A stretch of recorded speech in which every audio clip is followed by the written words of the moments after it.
Hello and welcome to another teaching from 119 Ministries. Our ministry believes that the whole Bible is true and applicable to our lives today. If you'd like to learn more about what we believe and teach, please visit us at testeverything.net. We hope you enjoy studying and testing the following teaching.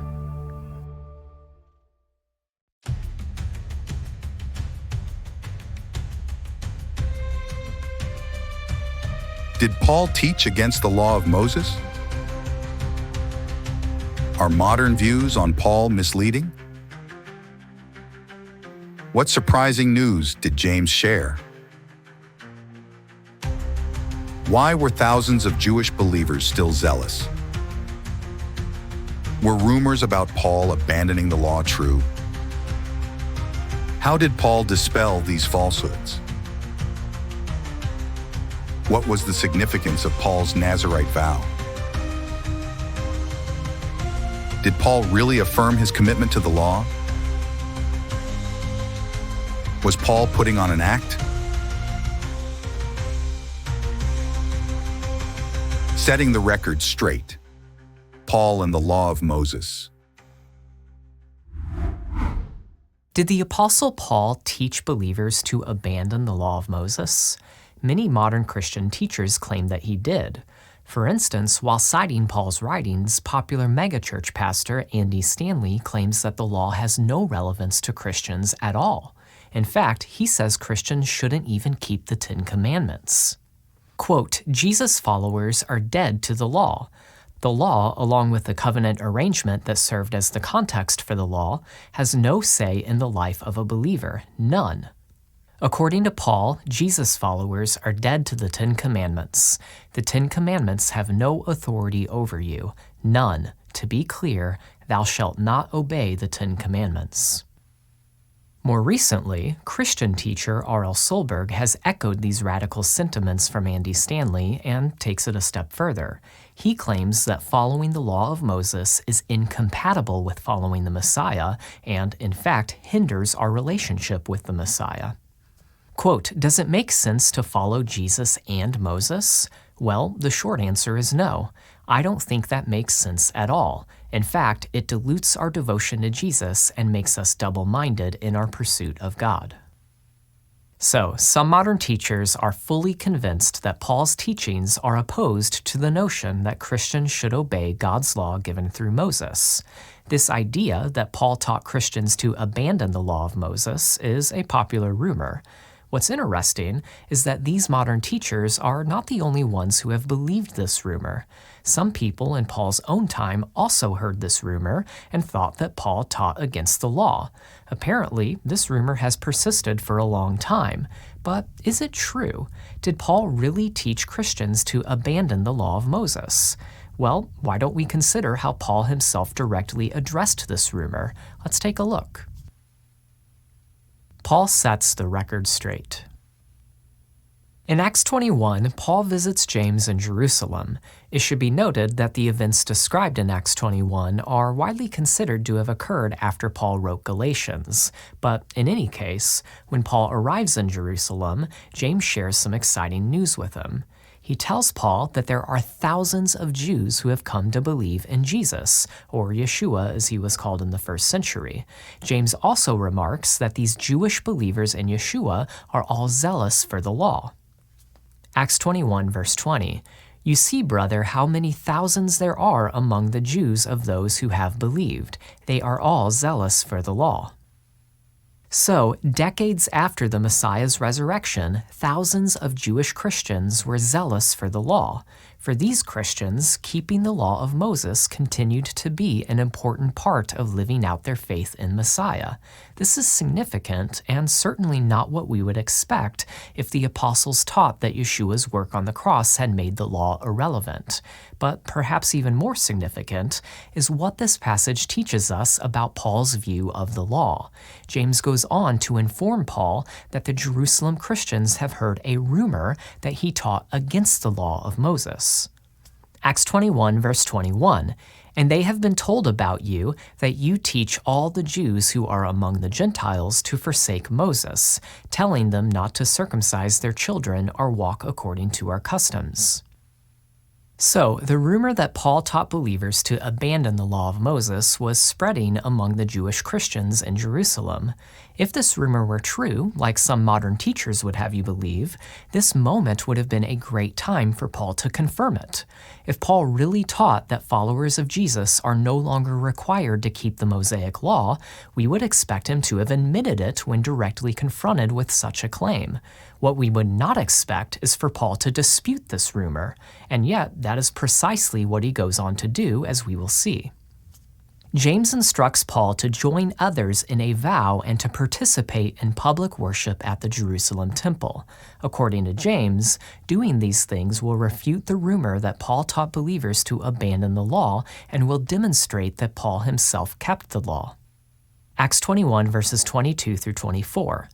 What then is to be done? They, that is, those believers who heard the rumor that Paul taught against the law, will certainly hear that you have come. Do therefore what we tell you. We have 4 men who are under a vow. Take these men and purify yourself along with them and pay their expenses, so that they may shave their heads. Thus all will know that there is nothing in what they have been told about you, but that you yourself also live in observance of the law. The vow described in this passage fits the description of a Nazirite vow, which is a special kind of vow that was prescribed in the law of Moses and which required giving an offering at the temple. James explicitly states that the purpose of Paul taking this vow is to refute the rumor that he taught believers to abandon the law of Moses. Again, if the rumor were true, if Paul taught against Christians keeping the law, we would expect Paul not to go along with James' request. If keeping the law really hindered a Christian's relationship with the Messiah, then surely Paul would correct James' terrible error. But that is not what happens. Let's see. Acts 21, verse 26. Then Paul took the men, and the next day he purified himself along with them and went into the temple, giving notice when the days of purification would be fulfilled and the offering presented for each one of them. Here we see that Paul went along with James' instruction.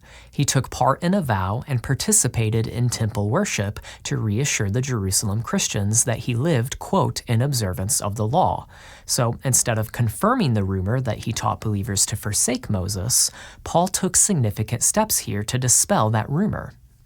Why did Paul make such an effort to demonstrate that he did not teach Christians to abandon the law of Moses? The simplest explanation is that Paul did not believe that Christians should abandon the law of Moses. Paul was setting the record straight. Dr. David Rudolph explains the significance of Paul's actions. Quote, Acts 21 verses 17 through 26 is not simply an example of Paul participating in ritual purity and paying for sacrifices. Paul's actions were intended to set the record straight concerning his way of life with respect to the law of Moses. His statement of clarification was made in the temple courts before myriads of strict Torah-observant Jews who understood the meaning of his actions. While this explanation goes against what some modern teachers would have you believe, it takes the biblical text at face value and does not require us to bring any prior assumptions to the text. All we have to do is read it. People heard that Paul taught believers to abandon the law. James tells Paul to participate in a vow and temple worship to disprove that rumor. Paul participates in a vow and temple worship. It would seem that Paul followed James' instruction because he wanted people to know that he did not teach against the law. Did Paul deceive the Jerusalem Christians? Despite the straightforward reading of the text, some try to suggest that Paul was merely putting on an act to appease the Jerusalem Christians. That is to say, Paul's actions gave the Jerusalem Christians false assurance that he affirmed the law, when in reality, he didn't. Some have tried to make this argument on the basis of Paul's evangelistic strategy described in 1 Corinthians 9. Here is Solberg making this argument. Quote, Paul himself, for the sake of the gospel, became all things to all men. He says in 1 Corinthians 9:20, to the Jews I became as a Jew in order to win Jews. To those under the law I became as one under the law, though not being myself under the law, that I might win those under the law. And he did. We see that in Acts 21. Paul had no problem taking those 4 men under a vow and purifying himself along with them and paying their expenses. To his contemporaries, Paul looked like a practicing Jew, even though he was a firm believer in the gospel of Jesus.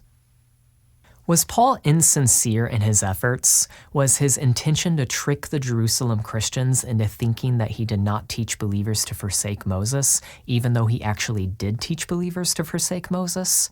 Aside from this being a very strange and unethical thing for Paul to do, where do we find support for such an idea in the passage itself? Nothing in the text indicates that Paul was attempting to create a false impression. One has to approach the text already assuming such an idea. Again, the text itself leads one to conclude that Paul's actions were intended to debunk the rumor that he taught believers to abandon the law of Moses. Acts 21, verse 24. Take these men and purify yourself along with them and pay their expenses, so that they may shave their heads. Thus all will know that there is nothing in what they have been told about you, but that you yourself also live in observance of the law. Furthermore, the idea that Paul was just putting on a show is not consistent with the rest of the book of Acts. After this event in Acts 21, on 3 separate occasions, Paul declares that he lived in accordance with the law of Moses when confronted with accusations that he didn't. Acts 24, verses 14 through 17. But this I confess to you, that according to the way which they call a sect, I worship the God of our fathers, believing everything laid down by the law and written in the prophets, having a hope in God which these men themselves accept, that there will be a resurrection of both the just and the unjust. So I always take pains to have a clear conscience toward both God and man. Now after several years I came to bring alms to my nation and to present offerings. Acts 25, verse 8. Paul argued in his defense, neither against the law of the Jews, nor against the temple, nor against Caesar have I committed any offense. Acts 28, verse 17.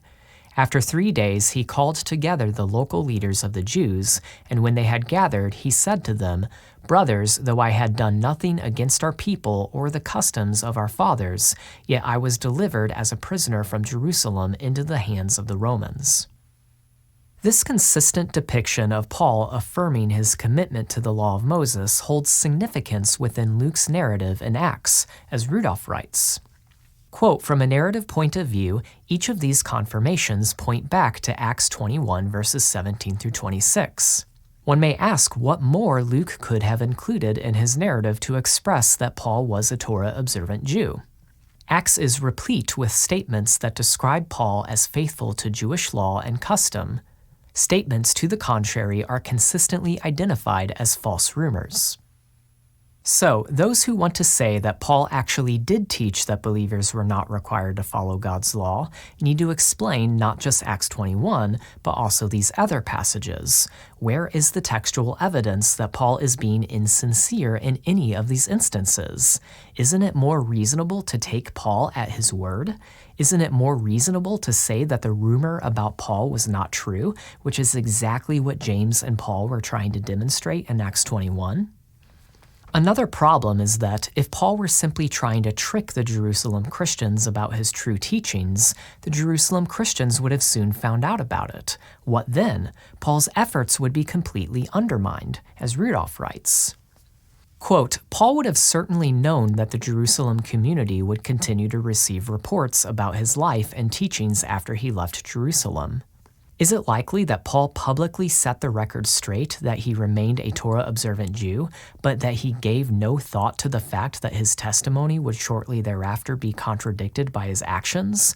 Was Paul so facile? Since there is nothing in the book of Acts that lends support to the idea that Paul was just pretending to be Torah observant in Acts 21, some have tried to find support for this idea elsewhere. As we noted earlier, they say that Paul explains this evangelistic strategy in 1 Corinthians 9:20. 1 Corinthians 9:20, to the Jews I became as a Jew in order to win Jews. To those under the law I became as one under the law, though not being myself under the law, that I might win those under the law. Drawing from this passage, it is argued that Paul kept the law only when it was useful to win others. He didn't keep the law out of sincerity or conviction, but simply so he could appease Jews and have opportunity to preach to them, and Acts 21 is an example of him doing just that. But what evidence do we have to confirm that the evangelistic strategy described in 1 Corinthians 9 is being implemented in Acts 21? Such a notion is, once again, just assumed. Also, there would be no reason to do this in Acts 21. The Jews in Acts 21 are already followers of the Messiah. Paul does not need to try to win them to the gospel. They've already been won. It should also be noted that the idea that Paul kept the law only in the company of Jews and abandoned it in other situations is a misreading of his evangelistic strategy in 1 Corinthians 9. When Paul says that he is not personally under the law, he does not mean to convey that he is not personally obedient to the law. While the phrase under the law is often interpreted as meaning obedient to the law, that is not what the phrase means in this verse. The context makes this clear since, earlier in the same chapter, Paul appeals to the law of Moses as authoritative and applicable to his readers. 1 Corinthians 9 verses 8 through 9. Do I say these things on human authority? Does not the law say the same? For it is written in the law of Moses, you shall not muzzle an ox when it treads out the grain. It wouldn't make sense for Paul to appeal to the law as authoritative for his readers, only to say that he doesn't consider the law authoritative in his own life just a few verses later. Not only that, but in the verse immediately following Paul's statement that he is not personally under the law, he emphasizes that he is not outside the law of God. 1 Corinthians 9 verse 21. To those outside the law I became as one outside the law, not being outside the law of God, but under the law of Christ, that I might win those outside the law. The Bible and other Jewish writings consistently use the phrase law of God in reference to the law of Moses. Also, Paul himself uses the phrase law of God to describe the law of Moses in other passages.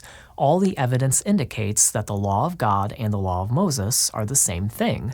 Thus, when Paul states that he does not go, quote, outside the law of God, he means that he does not violate the law of Moses when ministering to those who are, quote, outside the law, that is, to those who are sinners.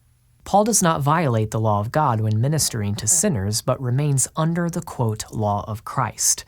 The law of Christ is not something different from the law of Moses, but rather refers to Christ's halakha, that is, his interpretation of the law of Moses, specifically reflected in Christ's loving interaction with sinners, as Rudolph writes. Quote, contextually, Paul's use of enemos Christo in the law of Christ in 1 Corinthians 9:21b would seem to represent the law of Moses in the hand of Christ as iterated in Christ's association with sinners. The scholar J. Brian Tucker echoes this perspective.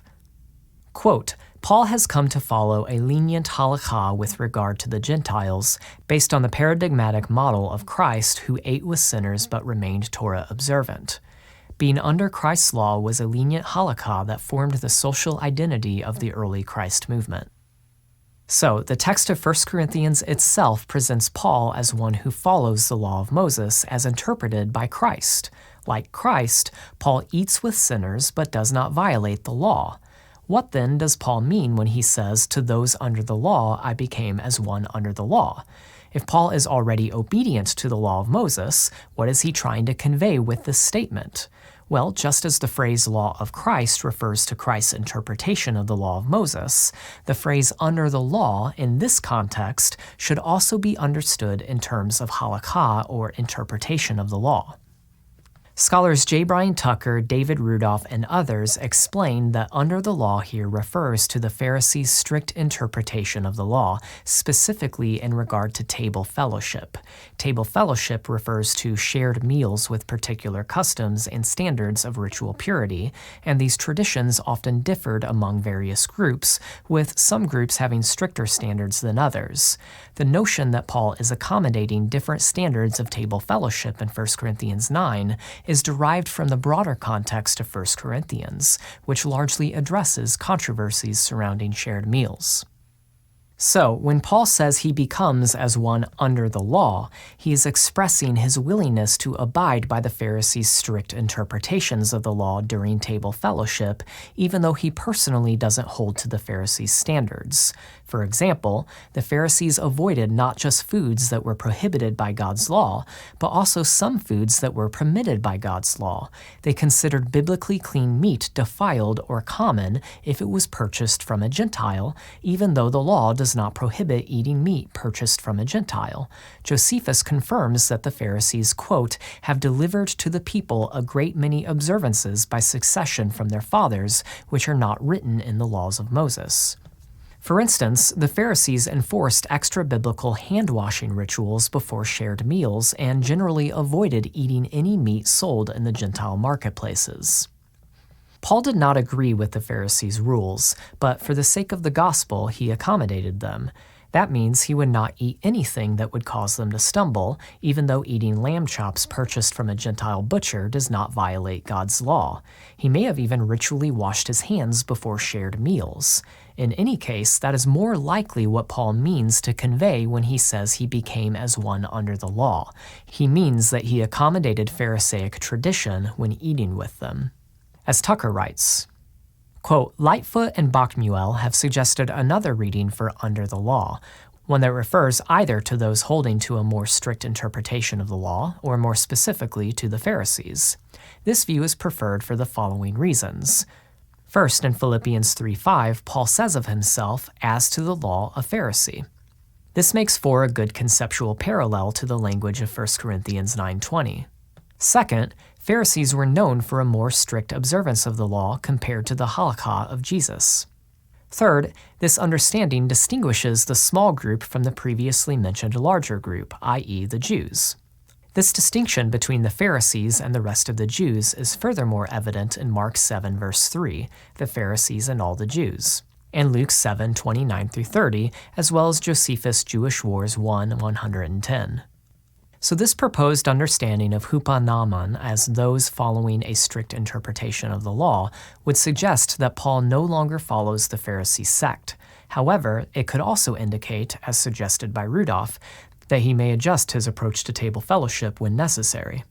Thus, this phrase should not be taken to preclude a Torah-observant Paul. 1 Corinthians 9:20 can plausibly be read as Paul's interaction with diverse expressions of Judaism rather than as a rejection of his own Jewish identity with regard to Torah observance.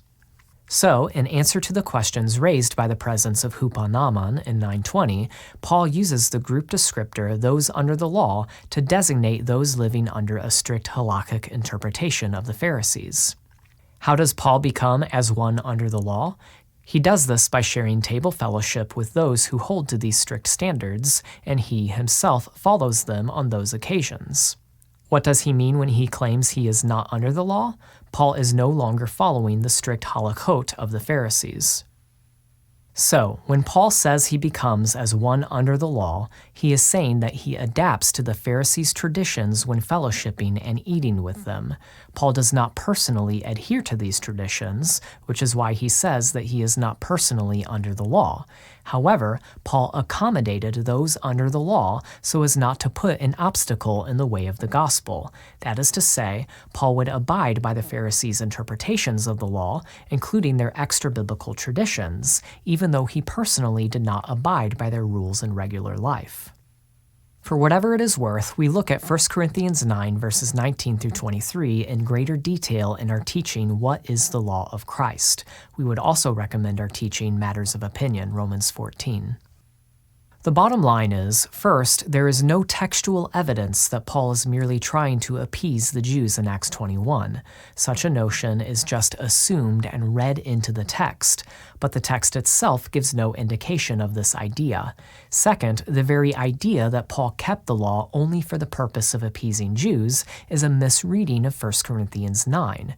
The evidence within 1 Corinthians 9 itself demonstrates that Paul kept the law all the time and believed that it was authoritative and applicable to his readers.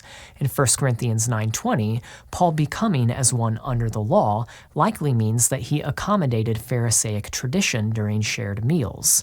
Thus, it is clear that Paul's evangelistic strategy described in 1 Corinthians 9 is not applicable to the situation Luke describes in Acts 21.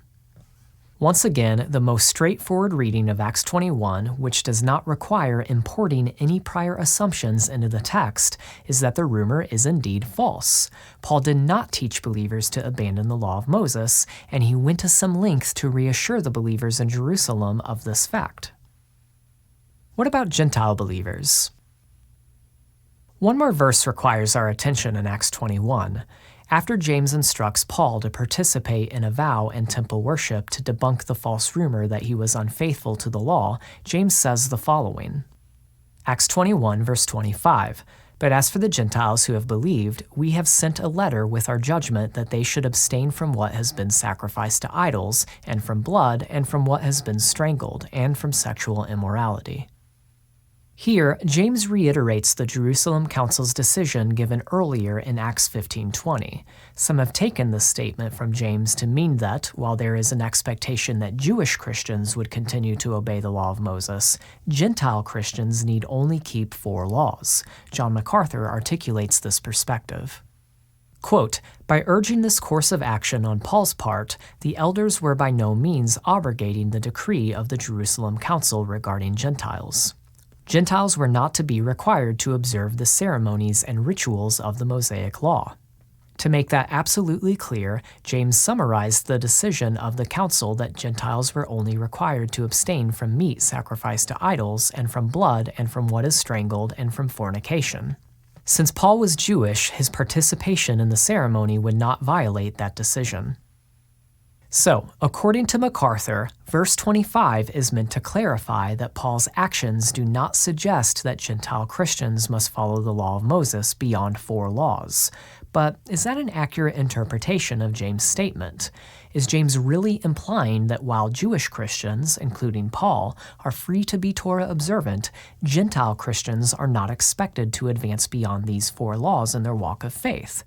That interpretation might be possible only if one approaches Acts 21, verse 25, with an inaccurate understanding of what was decided at the Jerusalem Council in Acts 15.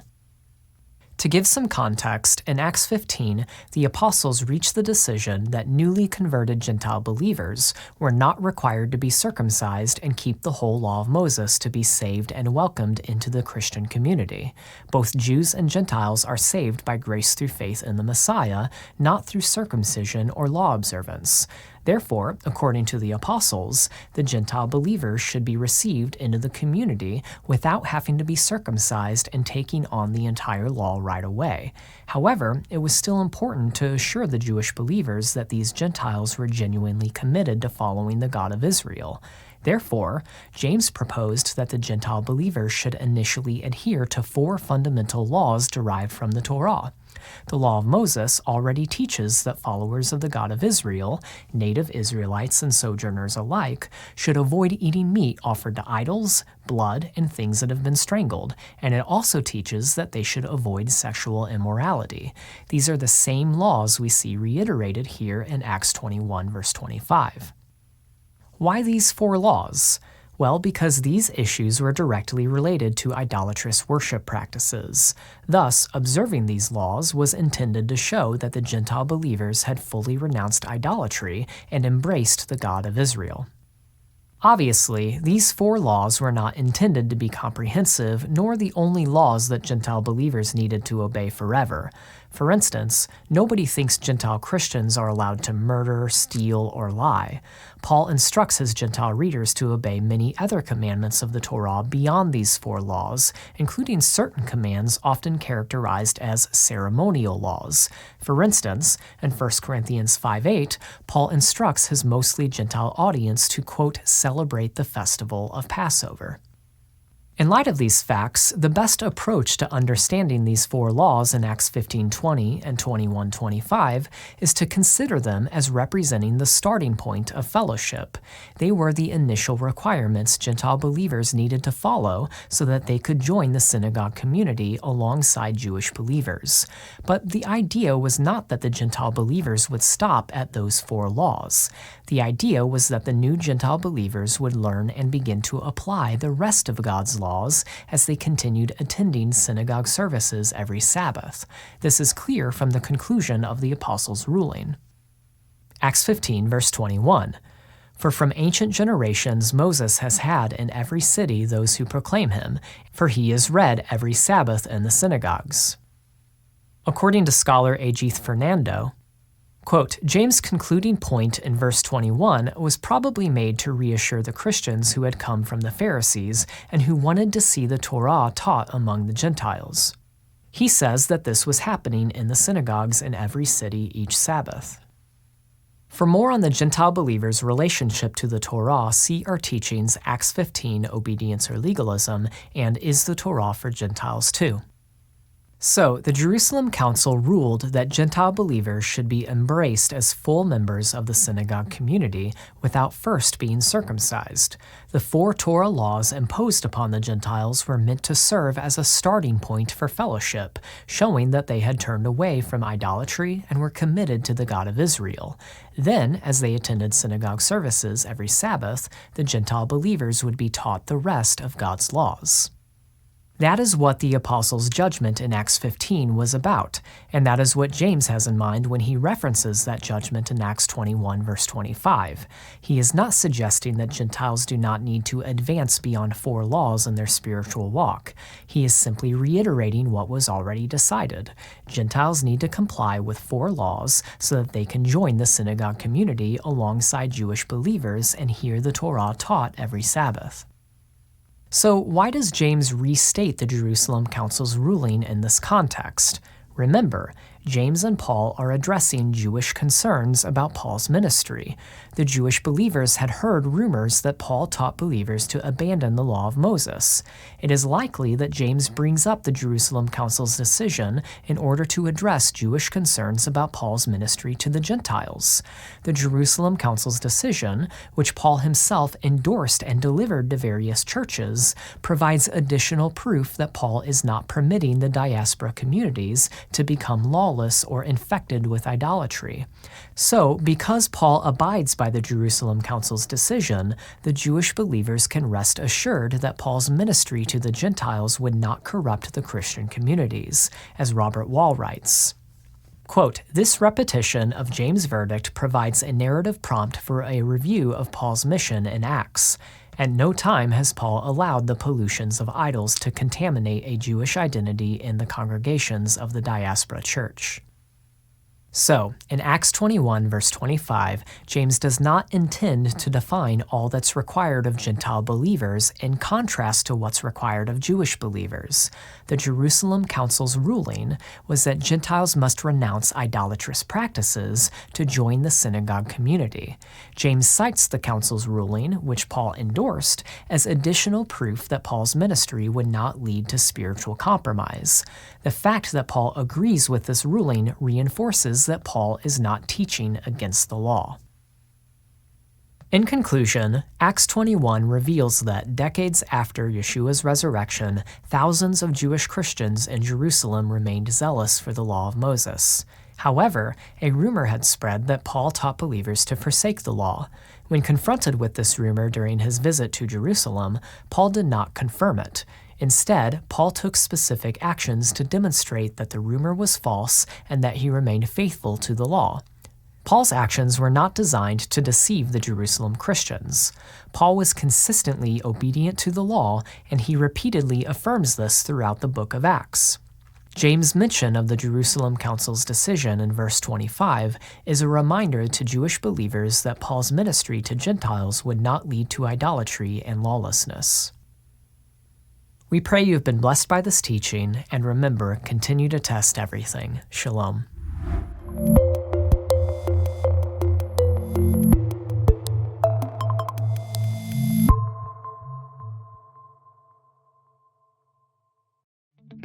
119 Ministries has produced hundreds of biblical teachings, and now you can own all of them on one physical device. We're excited to announce that our entire video library in HD quality is now available on a flash drive. This drive can be plugged into your PC, phone, tablet, or anything else with a USB or USB-C port. The drive also contains written transcripts of our teachings for those who prefer to read rather than watch. Of course, we still offer all of our material for free at testeverything.net, but having a physical copy will allow you to watch our videos anywhere and anytime without the need for an internet connection.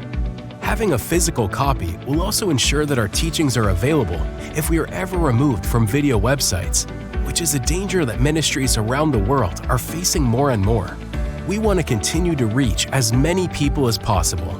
Now, you might be asking, but what about all the new teachings released every week? Well, in addition to receiving all our past teachings, your purchase comes with free updates for life. Each flash drive comes with instructions that will allow you to easily download and store new teachings as they are released. Or mail us in the flash drive once a year, and we will update it for you and send it back at no charge to you. We hope you are blessed by this new resource.